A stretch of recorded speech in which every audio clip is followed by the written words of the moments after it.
आप सबका स्वागत और अभिनंदन है। विलंब से आपके बीच में पहुंचे और इसमें जो आपको तकलीफ हुई उसके लिए मैं क्षमा प्रार्थी हूँ।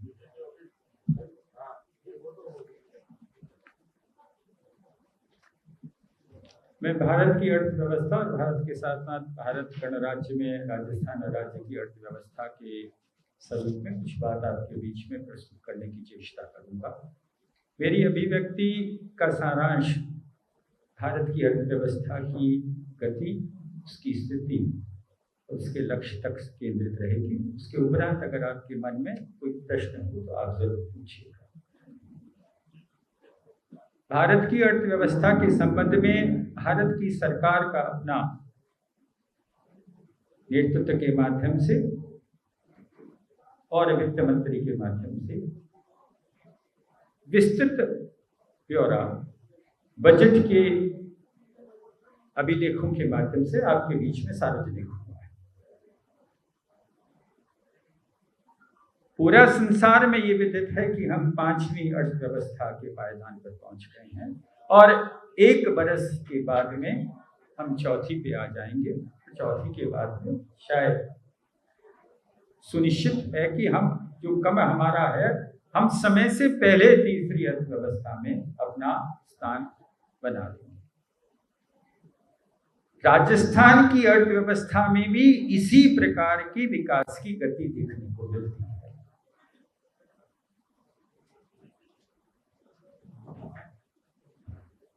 आज हमारा जीडीपी राजस्थान का तुलनात्मक रूप से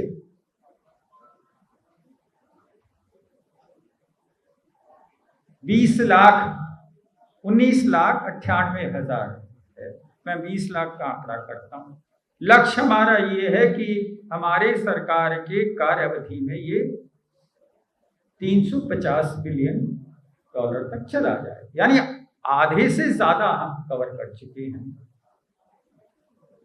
100 का आंकड़ा और है जो अगले 4 वर्ष में आसानी से हो जाएगा। विकास की गति का जो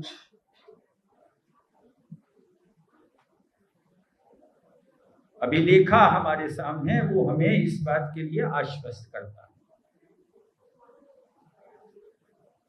जन कल्याणकारी नीतियों के माध्यम से आम जनता को राहत का मार्ग, स्वावलंबी और स्वावलंबन व्यवस्था का सेतु के रूप में उस तक उसकी अपेक्षाओं के अनुरूप पहुंचाना हमारा संवैधानिक कर्तव्य है और भारतीय जनता पार्टी प्रदेश और राष्ट्र में दोनों से इस कर्तव्य को निष्ठापूर्वक सकारात्मक योजनाओं के माध्यम से पहुंचाने को सुनिश्चित कर रही है। कुछ ऐसे विषय हैं जो आज से पहले कभी किसी ने स्पर्श नहीं किए थे। भारत की अंतर्राष्ट्रीय नीति और भारत की अंतरिक्ष नीति दोनों अपने आप में बड़ी महत्वपूर्ण नीतियां हैं जो भारत की अर्थव्यवस्था को गति प्रदान करने में महत्वपूर्ण भूमिका निभाती है। जिस प्रकार से भारत का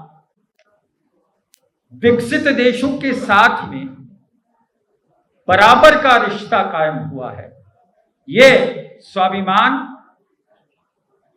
और अपने आप को स्वावलंबन की परिधि में परिभाषित करता है।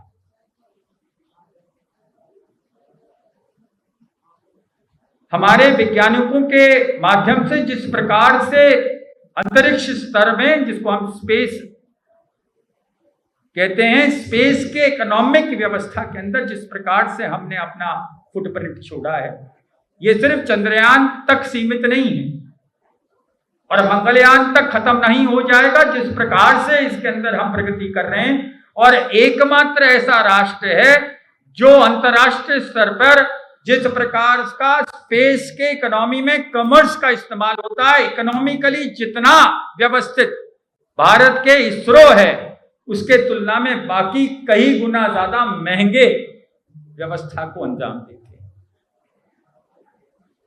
इसलिए जो भी विकसित देश है या विकासशील देश है या और बड़े बड़े कॉरपोरेट हैं, वो अंतरिक्ष स्तर पे, अंतरिक्ष में जब अपना इकोनॉमिक फुटप्रिंट छोड़ना चाहते हैं तो भारत के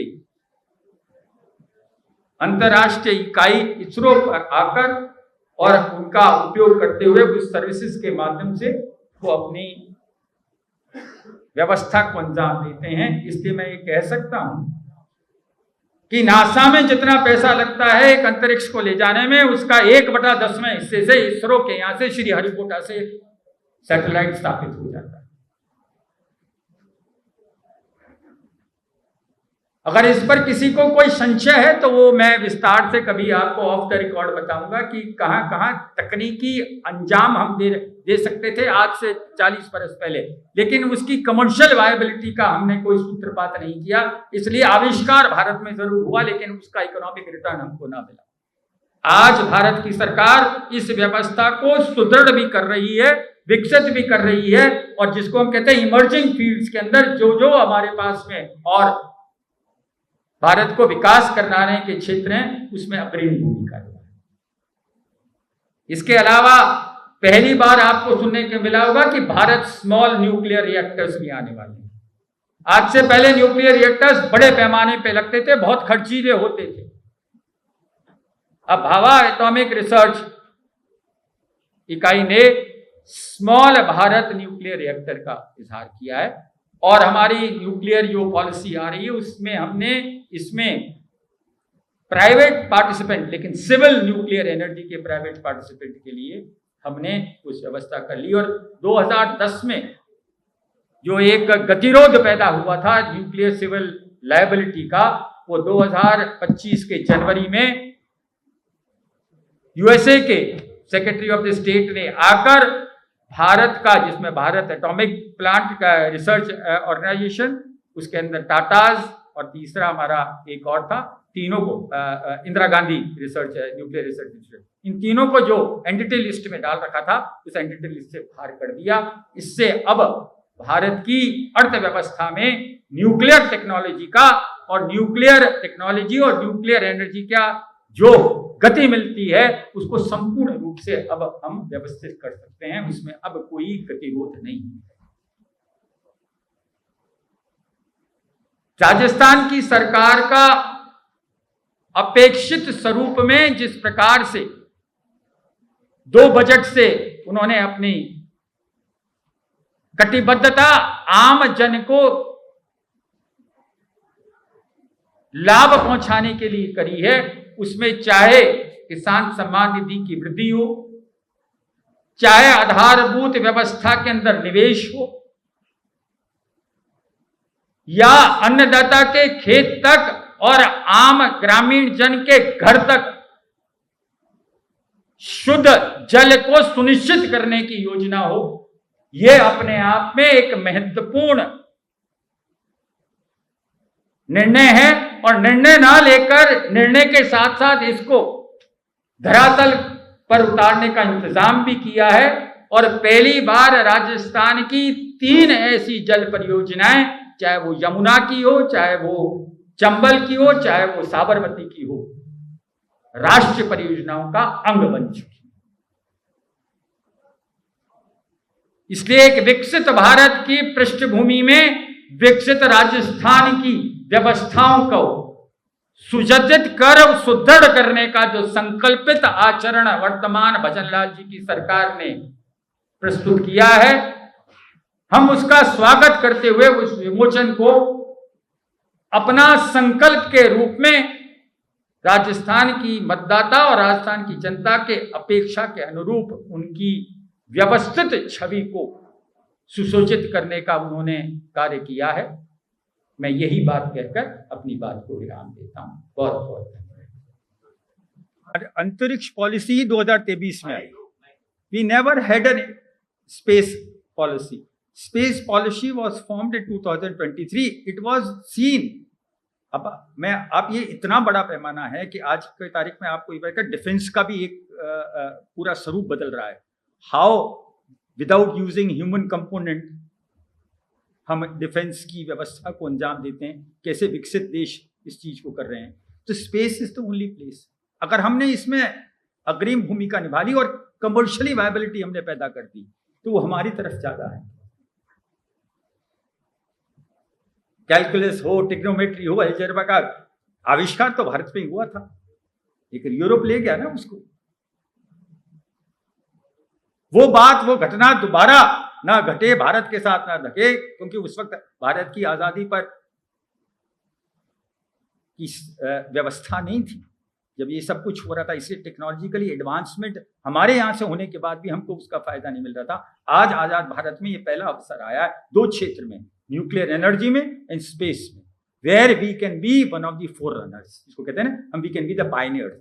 और भारत के नौजवानों का और भारत की यूथ का मस्तिष्क और उसका जो दिमाग है उसका तो कोई सरोकार नहीं। आज भी सिलिकॉन वैली में जो चिप्स बनती हैं ना कंप्यूटर की, 10 में से 9 कोई ना कोई एशियन पृष्ठभूमि का सॉफ्टवेयर इंजीनियर ही बना रहा है। तो छोटे रिएक्टर्स की बात करते हैं, छोटे रिएक्टर्स किस प्रकार के हैं? छोटे रिएक्टर्स का मोटा मोटा मैं आपको बताता हूँ। आज से पहले 700 प्लस मेगावाट्स का होता था। दिस विल बी सर 250, 300 और even less. And but these are civil applicability energy, क्योंकि हमारा एनर्जी जैसे जैसे कोई भी देश या प्रदेश विकसित करता है सर, एनर्जी कंजप्शन बढ़ता है। अगर आपका एनर्जी कंजप्शन बढ़ रहा है तो आप ये मान लीजिए कि आपका इकोनॉमिक बैरोमीटर और यार्डस्टिक कहीं ना कहीं ठीक दिशा में जा रहा है। These are basic indicators without even going into the arithmetic. You don't have to be a rocket scientist to understand these things. Small सी चीज है, off the record I can say, on the record I can say. There are 2 yardsticks that tell you. If energy consumption is going up, that means economic activity is boosting and a common man is getting richer. इसका पूरा जो plan है, blueprint है, मैं आपको बताऊं, Bhabha atomic energy already has a blueprint for it, but क्योंकि हम इसमें प्राइवेट एंटरप्रेन्योर्स को भी लाएंगे, they may also come with there, but AERB will be the one to regulate it and see that it is used for the purpose for which this policy has been created. और green energy में आता है, इसलिए हमारा जो carbon footprint है उसको बिल्कुल हम धीरे धीरे न्यूट्रल करना चाहते हैं। By 2070 we want to just make our point, but we want to achieve this even before that. तो जो प्राइवेट जो लोगों के पास होगा ये, उसकी लाइबिलिटी जो रिलेटिव सिक्योरिटी की, सेफ्टी की, वो किस तरह से? The proposed act is coming in place. Before that thing comes, everything will be very simplified. It will be done because हमारा पहला जो इसके अंदर जो ऑब्स्टिकल था वो ये था कि we were already on a blocked list. तो पहला वो क्लियर हुआ। उसके बाद के अंदर इंटरनेशनल एटॉमिक एनर्जी रेगुलेटर्स होते हैं, उस पॉलिसी के माध्यम से ARB विल इनकॉर्पोरेट, जो हमारा एटॉमिक एनर्जी एक्ट ऑफ 1962 है। और उसके बाद के अंदर जब ERB का गठन 1983 में मिकानी कमेटी के बाद में हुआ, इन सारी चीज की और सारी व्यवस्थाओं की, और उसके बाद में पार्लियामेंट्री कमेटीज के भी बहुत से इसमें है, उन सारों को इनकॉर्पोरेट करके we will see that it is used for the purpose for which it is created. Historically जो है हजार्डस मटेरियल को हैंडल करने के लिए भारत में, चाहे वो विदेशी कंपनियां रही हो चाहे वो भारतीय कंपनियां रही हो, बहुत ज्यादा अच्छी नहीं रही है। मतलब जी, के माध्यम से इसके साथ साथ डीकमीशनिंग पॉलिसी भी बनेगी। When the reactor will get decommissioned, there will be a policy factor for it. It's already there. The rule is already there. लेकिन उसके मैंडेट को स्टैट्यूटरी मैंडेट क्रिएट कर देंगे, जिससे कि किसी प्रकार का न्यूक्लियर वेस्ट से जनहानि को, रेडिएशन के माध्यम से कोई हानि ना हो, उसका भी अपने आप में एक प्रिकॉशनरी मेजर है।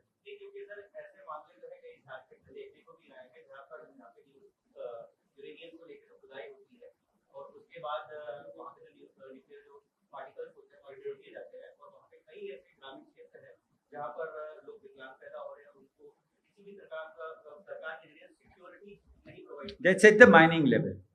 That's at the mining level. इसका एक विस्तृत ब्यौरा, because if you go on to the PIB site also ना, उसका उन्होंने एक बहुत एक्सप्लेन किया है। कई बार ह्यूमन एरर भी रहते हैं, कई बार ह्यूमन केयरलेसनेस भी रहता है। So ARB has been told to regulate it very strictly, that not to allow it, even if the place where it is being mined, it is under strict surveillance and no such carelessness will ever be tolerated. तो mining भी जो जिम्मेदार कंपनियां ही कर रही हैं, चाहे government sector की हो चाहे जादूगुड़ा माइंस की बात कर रहे हैं। These are facts which are already on the record of the parliament, and there is a very big मैं आपको कहता हूं कि गवर्नमेंट ऑफ इंडिया का एक डेलिब्रेशन है we started in 2011-12, there is a report there, उसका डेलिब्रेशन चला, उसमें हमने हर पहलू को अलग अलग किया, एक बड़ा विस्तृत चीज है सर। इसमें अभी तो मैंने आपको रेडियोलॉजिकल मेडिकल इक्विपमेंट के बारे में नहीं कहा, रेडियोलॉजिकल इंडस्ट्रियल इक्विपमेंट के बारे में नहीं कहा, बहुत विस्तार की चीजें हैं, लेकिन इस चीज को, सारी चीज को आइडेंटिफाई करके हम इसको ये करेंगे, जीरो रिस्क पे लाने की पूरी कोशिश कर रहे हैं। ह्यूमन एरर हो सकता है इसका, ना तो मैं इसके उदाहरण भी है और जैसे जर्मनी ने वहाँ जो न्यूक्लियर पावर प्लांट है उसको, हाँ उन्होंने कर दिया, चांसलर मर्केल के टाइम में उन्होंने इस चीज को नहीं, but basically the entire international community has accepted that nuclear is a green energy and उसका जो प्रिकॉशनरी एस्पेक्ट है उसको स्टैट्यूटरी गार्ब में डालना, जिससे कि जो भी उसका अप्लायर है और जो उसका रेगुलेटर है, it is beyond, it should be beyond the control of any government body. So that is also being ascertained. I think so in the next 2 months, 3 months, you will come to know a lot of development that is taking place by keeping all these things in mind.